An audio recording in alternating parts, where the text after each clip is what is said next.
ভয়াবহ ভূমিকম্পে বিপর্যস্ত ভেনেজুয়েলায় মৃতের সংখ্যা 4,000 ছাড়ালো। শুক্রবার দেশটির সরকার জানিয়েছে ভূমিকম্পে প্রাণহানি বেড়ে দাঁড়িয়েছে 4,118 জনে। আহতের সংখ্যা 17,000-এর কাছাকাছি। ধ্বংসস্তূপের ক্ষয়ক্ষতির পাশাপাশি এখন দেশটির জন্য নতুন মাথা ব্যথার কারণ হয়ে দাঁড়িয়েছে জনস্বাস্থ্য সংকট। আশ্রয়কেন্দ্রে অতিরিক্ত ভিড়ের পাশাপাশি নিরাপদ পানির অভাব, অস্বাস্থ্যকর পরিবেশ এবং স্বাস্থ্যসেবা ব্যাহত হওয়ায় সংক্রামক রোগ ছড়িয়ে পড়ার আশঙ্কা করছে বিশ্ব স্বাস্থ্য সংস্থা। 24শে জুন ভেনেজুয়েলায় পরপর আঘাত হানে শক্তিশালী দুইটি ভূমিকম্প। এতে লণ্ডভণ্ড হয়ে যায় বিস্তীর্ণ এলাকা। সময় যত গড়াচ্ছে ততই দীর্ঘ হচ্ছে হতাহতের তালিকা, সেই সাথে বাড়ছে বাস্তুচ্যুত মানুষের ভোগান্তি।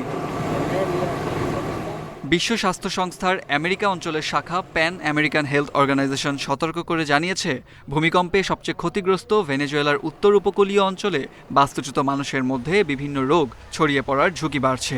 বিশুদ্ধ পানির সংকট, অপর্যাপ্ত স্যানিটেশন ব্যবস্থা এবং নিয়মিত স্বাস্থ্যসেবার অভাবে বাড়ছে উদ্বেগ। আগামী দিনগুলোতে ভেনেজুয়েলার সামনে সবচেয়ে বড় সংকট হতে যাচ্ছে স্বাস্থ্য ঝুঁকি। শুধু ভূমিকম্পজনিত আঘাত থেকেই নয়, বরং স্বাস্থ্য পরিষেবা ব্যাহত হওয়া, অতিরিক্ত ভিড়, পানি ও পয়ঃনিষ্কাশনের ব্যবস্থার ঘাটতি উদ্বেগ বাড়াচ্ছে।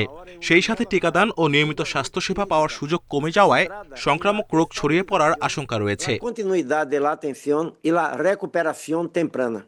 ভেনেজুয়েলায় ভূমিকম্পে সবচেয়ে ক্ষতিগ্রস্ত রাজ্য লা গুয়াইরা। এখানকার কাতালিয়া লা মার সম্প্রদায়ের মধ্যেই এরই মধ্যে ছড়িয়ে পড়েছে চর্মরোগ ও ডায়রিয়ার প্রকোপ। পাশাপাশি ডায়াবেটিস ও উচ্চ রক্তচাপ সহ দীর্ঘস্থায়ী রোগের চিকিৎসার ক্ষেত্রেও বেড়েছে ঔষধের সংকট। আঘাতজনিত রোগীর প্রাথমিক বৃদ্ধি স্থিতিশীল হলেও স্বাস্থ্য ঝুঁকি এখনও শেষ হয়নি। পরিস্থিতি মোকাবেলা এখনও একটি নতুন এবং সমান সংকটপূর্ণ পর্যায়ে প্রবেশ করেছে। অবকাঠামো ভেঙে পড়ায় চিকিৎসকরা ধারাবাহিকতা বজায় রাখতে হিমশিম খাচ্ছে হাসপাতালগুলোতে। ভেনেজুয়েলার 13 লাখ ক্ষতিগ্রস্ত মানুষের সহায়তায় প্রায় $30 কোটি তহবিল চেয়েছে জাতিসংঘ। সংস্থাটি বলছে, ভেনেজুয়েলায় বর্তমানে যে কঠিন পরিস্থিতি চলছে, বিশ্বের যে কোনো সরকারের পক্ষেই তা পরিচালনা করা অত্যন্ত কঠিন। শেখ শাকের, ইন্ডিপেন্ডেন্ট নিউজ।